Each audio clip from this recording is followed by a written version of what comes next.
I felt bad, but I'm happy that you didn't feel offended enough to never return. And so I'm pumped to be able to talk to you because specifically with Bridgetown and you guys and the stuff you've done has been very influential on my life and the way I see church, especially because I started diving into you guys around the time I was in Bible college. So it's really shaped the way I see church and spiritual life. But for those who don't know who you are and like what you do and all that stuff, can you just give a quick intro to yourself and who you are and what you do and what you're about? Yeah. I mean, that's always a tough question, isn't it? But I'll give the facts. Like you said, my name is Bethany Allen, and I am the pastor here at Bridgetown for spiritual formation and leadership development. I'm also an elder in our community and on the teaching team. So those are kind of my three primary roles. And I have been at Bridgetown since its origin, like since its birth. Oh, Uh, wow. so I'm like a long timer, is what we call it. Two of us call ourselves. So I've seen Bridgetown kind of move through all its iterations to where it is now. So that's kind of what I do. And yeah, I'm a native Floridian, originally from Florida, but made my way out to the Pacific Northwest for seminary quite a few years ago. And now I can do both, which is pretty impressive. But yeah, that's a little bit about me. Yeah, that's awesome.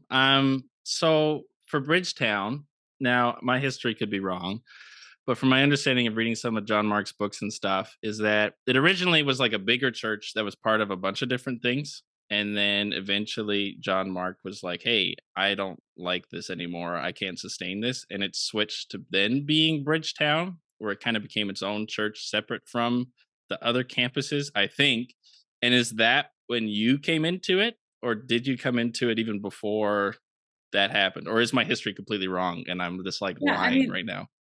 that was a decent attempt. I'll give you that. You're very close. Maybe I'm just going to say it the same way or a different way. Yeah, we were part of a large church in the suburbs of Portland, and were kind of planted out of that. So then Yeah. when we got planted downtown, we were one church, three locations. So we were technically a campus. And Yeah. then about 3 years in, we became our own 501c3 and became officially Bridgetown Church. So you're right about that. I came in right as they planted in 2010. So I only Oh, attended downtown for a while because we were one church, three locations. I was operating with some of the other sister churches at the time, but yeah. um, never, I didn't precede our actual plant downtown. Interesting. So for you and Mhm. for those who don't know the context, what shifted in Bridgetown specifically where they decided that they were going to kind of, after 3 years of doing that, they were kind of do their own thing and become their own entity to some degree? Like what initiated that for you guys? Yeah, I mean, I think it was a couple things. And really, I think it was, I just want to say it because I think it's helpful. It was a natural progression Mm, when God was really growing our community and doing leadership across three large churches is pretty difficult. And yeah. you mentioned it because you've read John Mark's book, but at the time, it was a lot for John Mark to oversee, to cast vision for, to steward.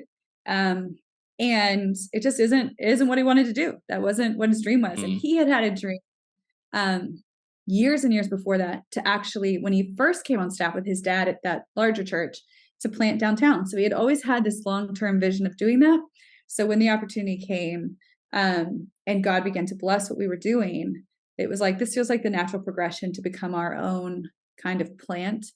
Um, there are other things as churches begin to grow that just naturally bend differently, leadership styles, view yeah. on women, uh, yeah, just different theological preferences that also they weren't the reason why, but they are part of what happens when a church takes on its own culture. And those things were true for us as well at that point. But that's why we began to make that shift. So Yeah. That's yeah. super interesting. Well, and for you guys too. So 2015 would have been when I started to become aware of Bridgetown Church. So I went to a Bible college and I'm Canadian. So I went to a Bible college called Good to Briarcrest. hear it. It's Yeah. awesome. And so I was there and I don't remember how, but all of a sudden we just became aware of Bridgetown Church and specifically became really interested in your guys' emphasis on spiritual practices, and it felt really unique in the sense of like and for me, I grew up Baptist.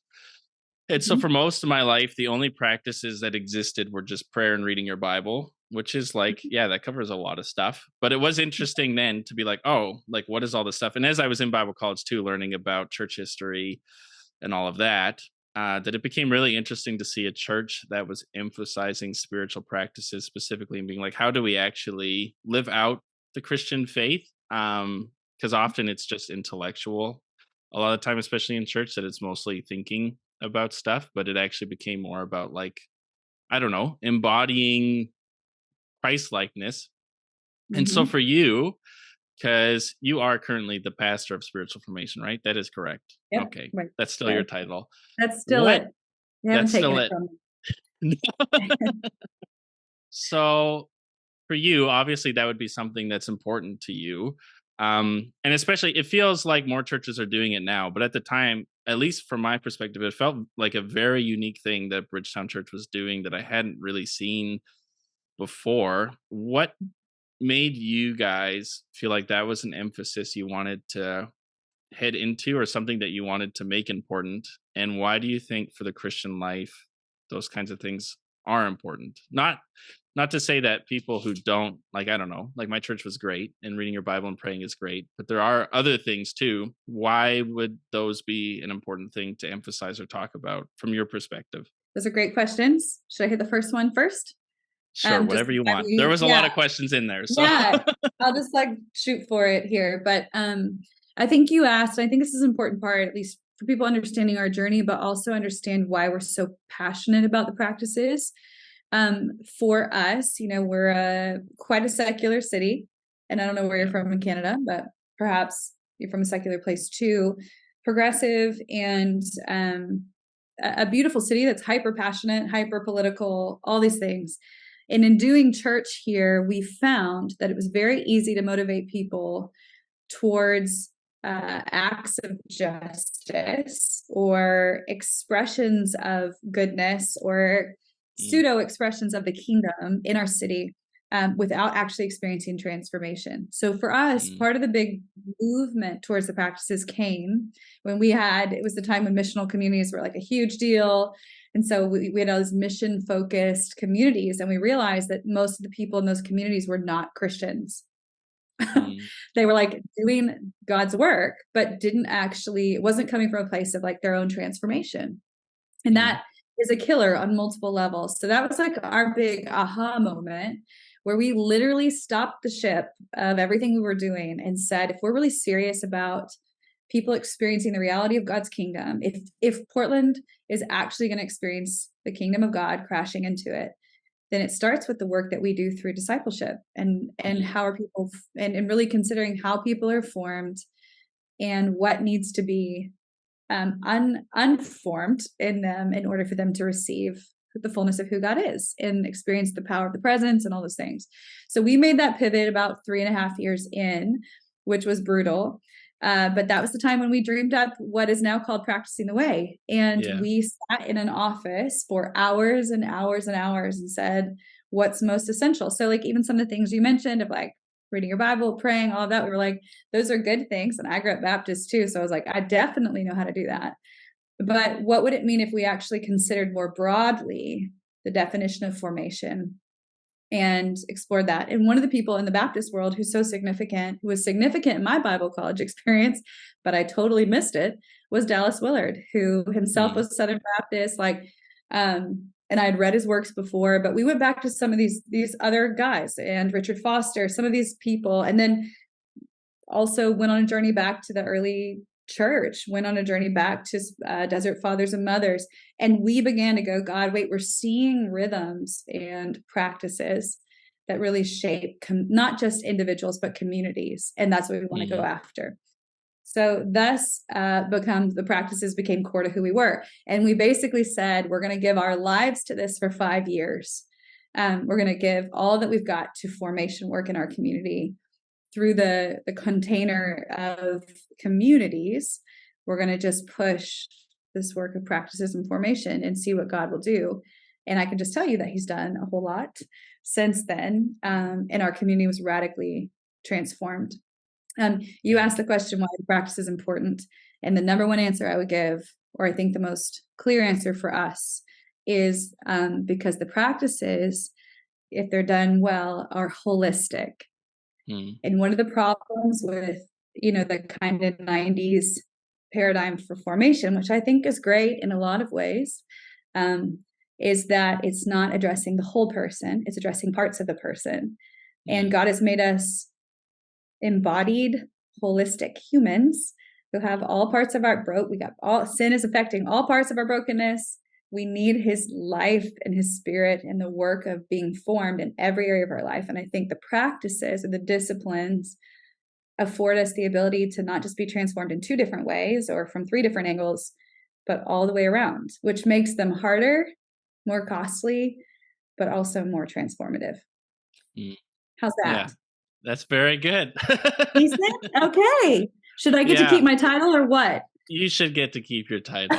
I'll write them an email. Oh, good. Yeah, Thank you. that's very interesting. So for you guys, I'd imagine as a pastor and as someone who leads ministries, and especially coming into different church contexts. So I've worked for two different churches, and every church has great things about it and things where you're like, this is an issue. And there's obviously a direction that people feel that they want to lead people in. Did you guys find that when you made that shift, one, am I right in seeing that it was like a pretty hard shift where you switched pretty quickly, where it was like, this is very different, very suddenly? Yes, you're correct about Yeah. that.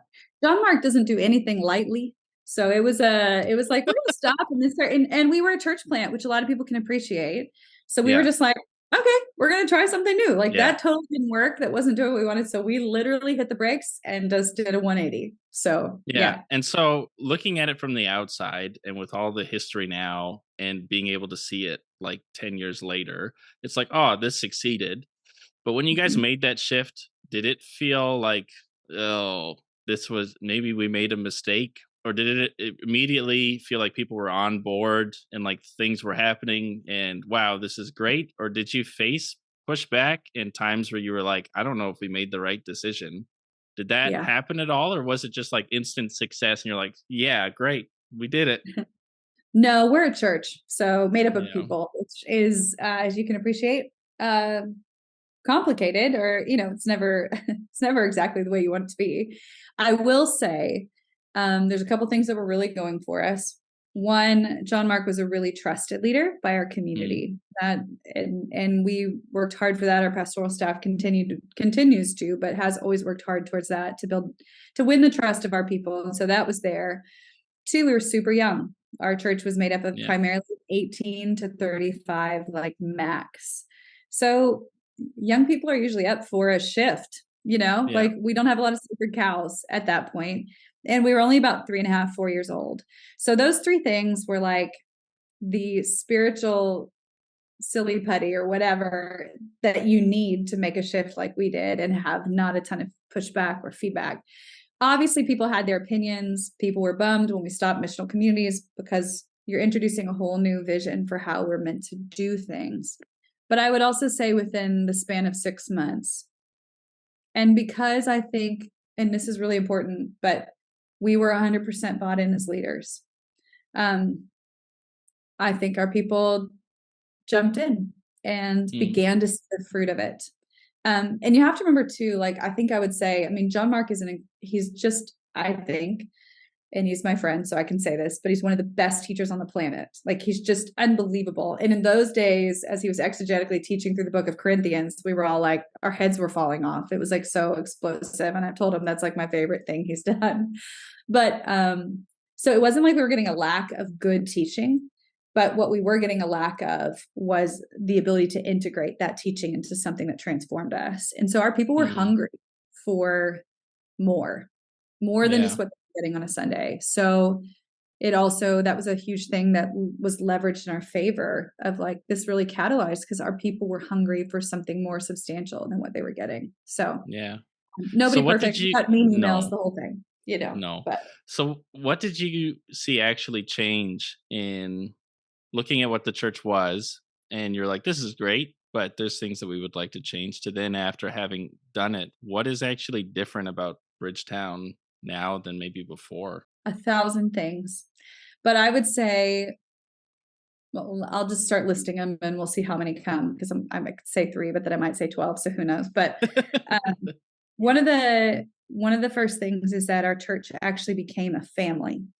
So Mm, when you create communities of 10 to 12 people who eat a meal together every week, who center themselves around the scriptures and Jesus, and who have a commitment of at least 1 year, that changes the fabric of that community. And if your church is made up of all of those, is almost everyone's in a community. And right now our church is like, more people are in community than attend on Sundays. So like that's been the win for us.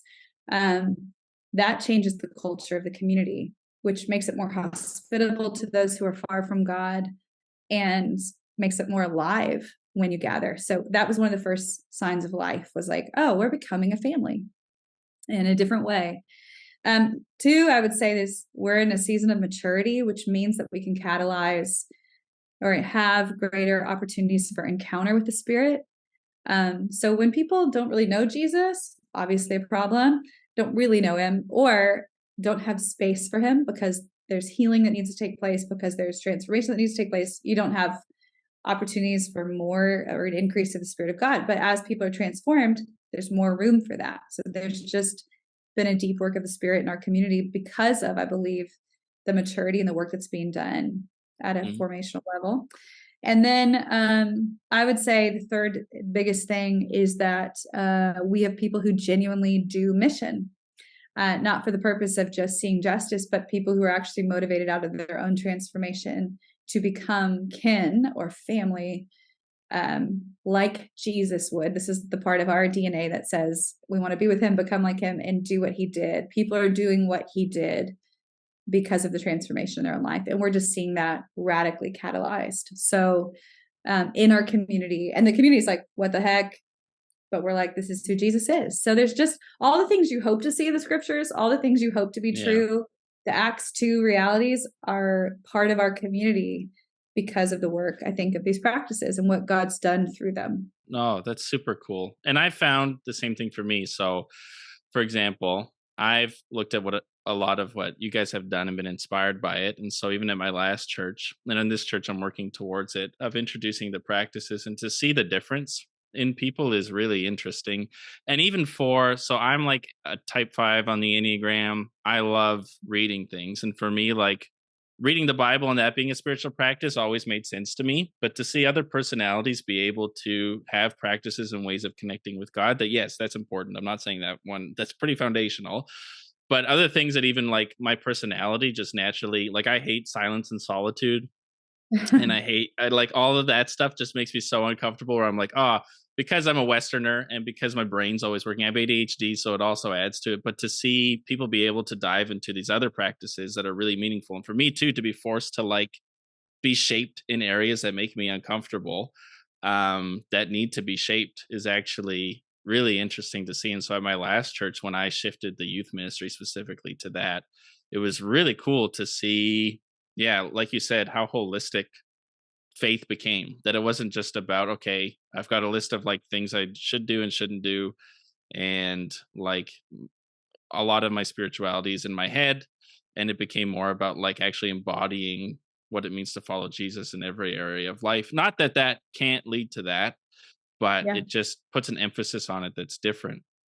I don't have you for a lot of time, and there are a few things. There's two specific things in my brain that I kind of want to ask you about before you have to run, and I want to Yeah. honor your time.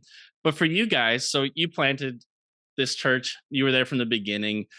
At the beginning, having someone like John Mark, he's a great communicator, but it wasn't like, I don't know, if you went to New York, people really knew who John Mark was who were Christian. And he eventually hit this point of becoming more widely known and widely read, and especially as he released books. Yeah, it's just interesting to watch and wonder what that does to a church, and the kind of caution that you guys would have where you don't want it to become the John Mark show, which obviously it's not now. But I remember even in the transition of John Mark resigning, because at that point he had become a lot larger of a figure in the Christian scene, where he had recently released Ruthless Elimination of Hurry, and that was huge. and I don't know if Live No Lies had come out yet, but he became this public figure, and where for a lot of people he was a public figure versus just a pastor in Portland. And for you guys, because even in the shift, one of the worries you always have with a church where someone is very prominent and a very great communicator, but also someone who's now more of a public figure, the worries you have in shifting is like, uh-oh. Like, I just imagine, and this is a totally different scenario, but like the Mark Driscoll scenario of like Mark Driscoll leaves and Mars Hill dies. And that's always like your fear of like, what are people really here for? I really hope they're not here for John Mark. Mhm. And for you guys sitting in that and going through that transition with Tyler, and even just watching that change where all of a sudden people like me in Canada are hearing about Bridgetown Church and looking at you guys as like a model of like, oh, this is really interesting. What was that like for you guys, and how did you make sure, because you guys are still alive and running, you didn't end up Mhm. like Marcel, which again was a very different scenario, but is kind of like someone who becomes a large figure and then leaves. Like, you guys didn't like implode when John Mark left, you're still thriving. But how did you as a church make sure that as someone who was a pastor, and even for you guys as a church, were becoming more widely known, you weren't like this church plant nobody had heard of anymore, that you became someone who, yeah, people at Briarcrest were talking about.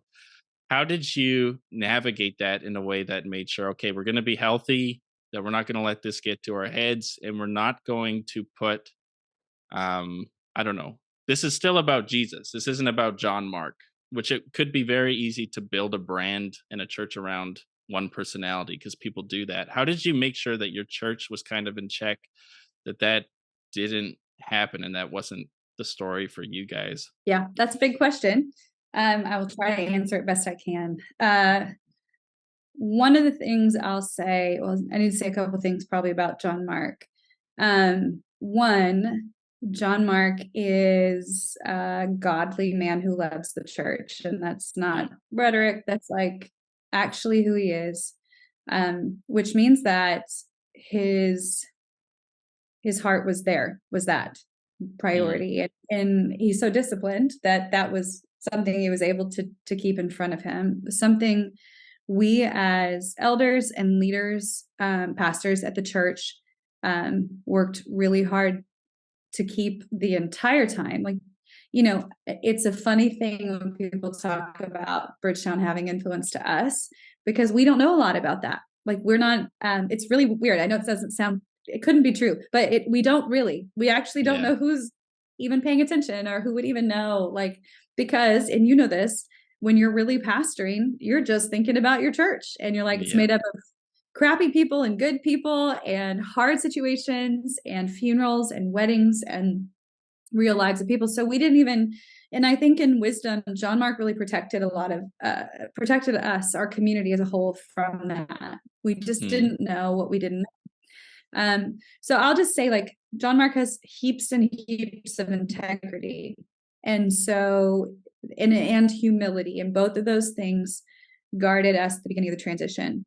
We didn't fear the transition largely because we knew it was the Lord, so we had all discerned together his timing. His resignation wasn't on a whim. It was something we hmm. knew God had already started in his heart.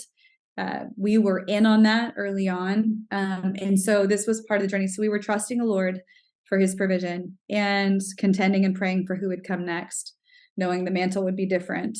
Yeah. I think too, we are a church.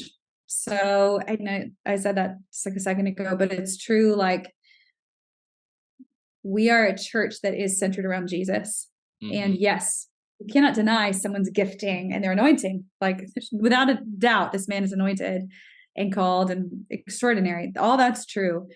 But we have worked hard. We worked hard in building this community with him to be genuine pastors who knew and loved our people. So our people knew that about us. Our people were not here. We didn't worry that they were here for John Mark because, and some did, some were, of course, but most of them, because of our structure of communities and spiritual formation, knew us, were loved by us, and served by us. And so they were here because they're part of our family. This is our church, and the dad is changing, but who we are is not. So Yeah. I'll just say we really rest on that.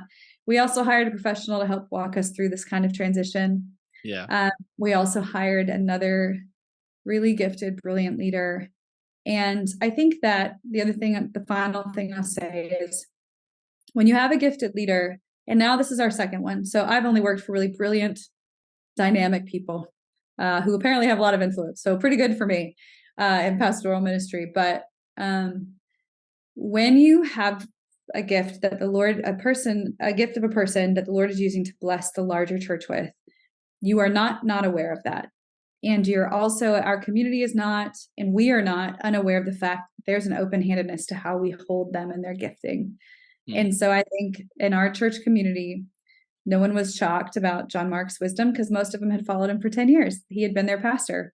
And so at some point you're like, we hold him loosely because he's traveling, he's being a voice to the world. We get to be a part of that. But we also bless him to do what he needs to do. So there's just a knowledge about that when you have, I think, a leader like that present. And that's part of our work as pastors around someone like that, is to shepherd our people into how do you steward a gift like that. And that is one of the responsibilities we have had at Bridgetown because of who God's brought to lead. So that was a long answer to a big question. No, it was really good. Yeah. And I think for me too, even in thinking about it, where I kind of had an epiphany of like, I actually think I think if you guys hadn't shifted to spiritual practices and community groups where people are actually forming like a family in church, I think if you left it as it's really about Sunday and coming and hearing this guy speak and singing songs together, that it would have been different. I actually think that maybe one of the reasons why you guys were able to be so healthy was because it constantly wasn't about who was on stage. And again, very gifted, very talented. It's not like that's not important to you guys at all, but it was that Bridgetown Church made a strong emphasis that this is about spiritual practices. It's about being formed by Jesus. It's about having community, and that's what we're about. And it set you guys up to actually go through a transition like that and you guys had done enough work that your church was in a healthy place spiritually, that everybody knew that this isn't about one person on stage. This is about us following Jesus together. And I think that actually, because even again, it's not like you had a dud in your next pastor. Like Tyler's super talented and they're very different people. And you can even tell just in how they present, but even in conversation, because I met them briefly, but they are different people and they have different personalities and different things, but they're both very gifted. And so it's not like if you hired someone who was not, I don't know, quote unquote, good at their job, it probably would have been different. Yeah. So that helps. But it was the spiritual formation stuff. I really think that set you guys up to be in a healthy spot, that when that happened, it didn't, I don't know, do what it could have done and what it has done in a lot of churches where they lose the personality. That it turned out people were coming for the personality rather than for Jesus. And that wasn't your guys' story. Yeah. And of course there are people who did, but that's true of like a church of 200 in a rural town as well. So it's really cool. The last thing I kind of want to talk to you about, and I don't know if you're comfortable talking about this, but I've watched your journey and am curious about this. For you guys as a church, up until recently, hadn't had a strong stance on eldership for women, that you chose to have no stance, which Tyler jokes is actually a stance. That in the grand scheme of history, if you don't have a stance, there will be a stance that you will look back on and be like, well, they never had a female elder. So that kind of says where they were probably landing, unintentionally or intentionally. But you guys walking through that journey, because you were a part of that committee, and I kind of watched it because I was curious and had watched the lectures that you guys did, which I think are super helpful, not just for your church, but I think even for people who are wrestling through this issue, because it is a large issue that people are debating, and both sides have great points and faithful people on both sides. What has that been like as a church? So because I know that you addressed it too, which I think was really profound, that in the lectures I watched, it wasn't just like, here's what we came to the conclusion of, and that's it. And you either get in line or get out. That you really wrestled with, how do we not let, like, all of the elders and all of the staff have wrestled through this in the committee. This is where we've landed, and it's actually unanimous in our studying. But we understand that there are going to be people in the church who now are like, oh, like, I don't agree with this theologically and this makes me uncomfortable. Or I don't know, vice versa, people who were just waiting for that day to finally happen. And you Mhm. guys really emphasized it not being a thing that could possibly tear the church apart or to start different tribes in the church. Because I know with things like that, as a pastor, there'll be people who want to have secret meetings together to be like, I can't believe that we're Mhm. turning into a church that doesn't care about the Bible. Like, that stuff happens. But you guys Right. really addressed it really well and really emphasized unity and even space for people who disagree, that this is still a place, like, you're welcome here, like, we love you. It's not like you need to agree with us or leave. What has that journey been like for you as someone who was on the committee? And as I don't know how long you guys spent studying it and talking about it. I don't know if it was a year or if it was more, but it was a significant chunk of time. What was that whole Mhm. process like for you guys as a staff? And then in now transitioning to being like, okay, here's where we've landed. What have been the difficulties of that? And what have been the things that have been like surprisingly great about it from your perspective? Again, if you're like, I can't talk about this, that's totally fine. I understand. So Yeah, I I can don't, talk about it. It's okay. Um, yeah, I mean, I think that you're asking a unique person on the journey because I have been at Bridgetown since its origin, yeah, and I have been the primary and only female for um, most of that journey on yeah. staff and in a pastoral or leadership position until recently. Um, so I do have a unique perspective. It won't be as linear, probably, but I think, you know, I think it's been a good journey, but what people probably can't perceive and there were some parts of that night that were just for our family of stories Mhm. few of us had told. Um, but what people couldn't perceive is that, pretty early on we became our own 501(c)(3). One of the conversations that was consistently on the table was about women. Mhm. And that was because they had a woman in their midst who they were like, I think there's a pastoral gifting. And Yeah. then moved to, I think there's a teaching gift. And so for years leading up to this moment, we had done, especially when I first come on, within the first 3 years of me being on staff, we had come to a place of like, we need to have a conversation about what we believe pastor and elder means. And so Mhm. we had done that work first couple of years in, and affirmed women as pastors, which was different than the sending church or the mothership that we came from. And Yeah. then it was, do we believe women can teach and teach at a gathering? What do we believe about that? So the background of the mothership church was Calvary Chapel, so hyper conservative. Think John MacArthur, the whole thing. I grew up Oh, Southern Baptist. that is Yeah, so interesting. Okay. yeah.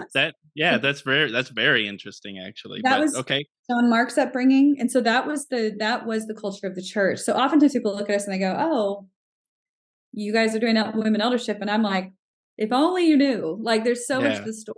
So just so you know, like that was the big wrestle, and it was different than the sending church for years because they said we're going to make you a pastor. We believe you have a teaching gift, so we're going to have you teach. Like this was very provocative, and truly in our city, even though we're hyper liberal city, the church in Portland's hyper conservative, so it's pretty provocative Yeah. then as well, communally. So fast forward, and I am on the have always been on the elder executive team as a female voice. And part of the conversation we were having was, if I'm sitting here or other women potentially would be speaking into or sitting in these places, what does that mean we believe Yeah. about this? And for me, the journey was hyper personal because I've walked the path and I grew up Southern Baptist. My dad's a Southern Baptist pastor. Um, so I have had to do an internal work, a personal work of what does this mean? And I have all the good part of the Baptist where I fear God and fear judgment day. I think about that regularly. So Yeah. I take very seriously the scriptures and what they have to say. So our committee coming together was a moment in our church story that can't be perceived by everybody, where we have just said, we've been on this journey for years and years and years, and we feel like we've been faithful to the scriptures and want to continue to be faithful to scriptures, but there's a discrepancy in what we want to empower women to do. Hmm. versus what we're actually theologically holding to. So we want to make sure we're theologically where we need to be. So that was the committee. I was a part of that. Read people I had never read. That was part of the interesting part of the journey. I went to Southern Baptist Bible College, then went to a conservative seminary, and I just read the same voices, the same group of people. So in this journey, we're able to read other voices of Orthodox conservative leaders, but in a different way. And we just wrestled together through it all. It was like going back to seminary, which is brutal. That's not my strong suit. So I was like, ugh. But it led us to a place where we wanted to be strong theologically so that we could be strong pastorally, which is what you Mm. spoke to, which is our heart was that, this conversation has been so tenuous in the world and so divisive for reasons I don't think it should be. And I think it's very Yeah. much the scheme of the enemy, as an affront to the image of God. But I think we put as much effort into pastorally caring for our community in this decision as we did theologically. And that was our commitment from the jump. So uh, because it affects 63% of our church, because this topic for many people is sensitive, because it's new in our community, and because the enemy hates it, and hates the church. So we just wanted to be strategic. So that's what we did. I don't even remember what your first questions were, but that was the journey. And then since then, I do remember your last question, which was just what's it been like? It's been fine. Wow. We haven't had any official pushback. The city has had a feeling about it, but not in a bad way. People, it's very, there's a peaceful, very communal spirit in Portland. So we've had dialogue about it. My life, it's not much different. I've had a few interactions, but nothing that would shake the Yeah. world. And our church has just, and I think for the most part, I would just say our church has unanimously said, this is good and right. And the way in which we've done it has honored our community in the process. And no matter what, that's the highest value. So yeah, Yeah. So more chill than what people might think. yeah. So what? I have a lot of thoughts from that, but what do you mean, like, by the city has had a reaction, or like, what has that been like, or what do you mean by I that? probably, I probably shouldn't have said that, but all I mean Oh, is, I don't mean that in a way yeah, that's yeah. like, well, I just mean that um, when you're a church that exists in a community of other churches and people have differing views, um, there's a curiosity and an impact on Hmm. those other communities. So the gift of it, and this I think I would say is an encouragement to anybody who's doing this kind of work, is our questions and the labor we did theologically has stirred up questions in other church communities of like, what should Yeah. we, it's very Berean. It's like, shouldn't we consider what's being said? And it's that. So, and when I say the churches in Portland are very close, so they're like our dear friends. Like these are people like who are like, holy crap, look at you. Like, okay. And that's stirring up questions. So that's all I meant by that. I didn't mean for it to sound provocative because it's not been No, no, no. contentious. There are Yeah. churches who don't agree with us, but we knew that, and they knew that when we were already deciding to go this direction. So it has been a lot of just good conversation, and that's it. And Yeah. that's, the gift of, I think, doing it as best you can before the Lord is that it can stir up, it can stir us up to greater love and good deeds, which I think it has done in our community. But it hasn't been without questions. It hasn't been with like, well, what did you think about this? Or where did you you're a pastor. It's Yeah. just, you're having the back and forth. But overall, it's been great. And yeah, and not much more of a non-issue, as it could be perceived to be. Yeah. Did you personally, because you grew up Southern Baptist, and it's interesting that Bridgetown, is this so interesting to me that Bridgetown used to be a part in some sense of Calvary Chapel. And for you, were you at any point in your faith journey what people would typically think the term complementarian thinks? Like, was that a camp that you a, ever felt like this is where a I am? thousand. Oh yes, 1,000%, Yeah. sure. And I would say as a community, we were that way, at least for the first 3 years. And we Yeah. would technically have called ourselves soft complementarian in Yeah. those in between years. But yeah, for Well, sure. yeah, and you guys are friends with Gary Brashears too, and so it's not like You're like, You we are. hold complementarians away. But this is more of a personal question. So for me, I grew up complementarian. I grew up in essentially, I don't know, Canada's different, but it would be like a Southern Baptist type ish church. Mhm. And in my faith journey and wrestling through Bible college and even more studying, I've come to the place where I'm like, I lean towards egalitarian, but there is still that like anxiety you feel, like you brought up, of like, there is a healthy fear of judgment day and whatever. But Mhm. there is like the thought in my head of like the fear that gets put into you by some people, which isn't super helpful, of like one day you'll stand before God and he'll be like, hey, you messed up and it was crystal clear. And now you're just a progressive Christian who doesn't care about Mhm. scripture for you. And I know that that's not true.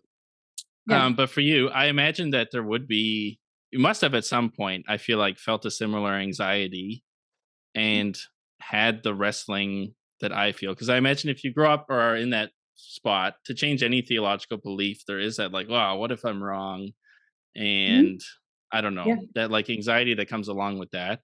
How have you navigated? And it's different because you are a woman. For me, I could be complementarian and it doesn't really affect my life that much to some degree.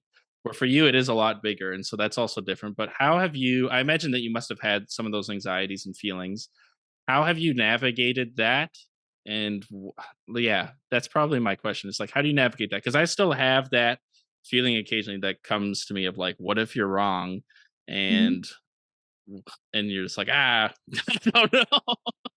So Yeah. how do you navigate that anxiety or that like feel of any theological belief changing, but specifically when it comes to that, how did you navigate that personally? Or did you even experience that at all? Because maybe you Yeah. didn't. Yes, for sure. Yes, because I think as Jesus people, we want to honor the scriptures and honor Jesus Yeah. above all else. So that's like core to my being. I think I navigated a couple ways. One, I had to make a commitment to do my best to let go of my tradition Mm, and to bring before God what I honestly saw in the scriptures as it pertains to Orthodox, godly people mm, who did the work. And then I read their work, you know? I think it's one thing, so much of, I think, the conversation around egalitarian complementarian is so connected to people's tradition. The yeah. fear is connected to the tradition because it's Yeah. connected to people. So it's fear of man, not fear of God. Yeah. So the work we're doing is the discipline I had to do was recentering myself around fear of God, not fear of man, not fear of what my dad would think, not fear of what everyone who in my upbringing world who I love and respect would think, not fear of what a man would think in choosing me as a wife. Like, all these things like are real fears, and fear of judgment day. Like, what if I got this wrong? That was actually the least fear when I actually honestly looked at it before God. Mm, Because when I think about bringing that before the Lord and saying, best I knew how, in understanding the scriptures and studying them faithfully, and in giving my life to pursuing you, this is where I landed, knowing that I might be wrong. mm, That feels like, I feel like Jesus, who I know, would be like, I am proud of you, baby. And the truth is, like, and I've heard people say this before, and I really don't mean it in a cheeky way, but I really came to the place in my own life where I would rather be on this side of that story, landing here in this realm of orthodoxy around women being released in their gifting, than I would the other. mm, Um, saying I restricted many and didn't empower and bless others. So in your faith, that's like one of the things you have to do before the Lord, but it has to be your conviction. And then I did this in the company of many people I trusted and respected. You mentioned Gary Bashir's, Tim Mackey is a friend who I sat with. Like, God has been gracious and given me brilliant Bible scholar friends who I'm like, you're so much smarter than me. Tell me I'm not insane and tell me I'm not a heretic.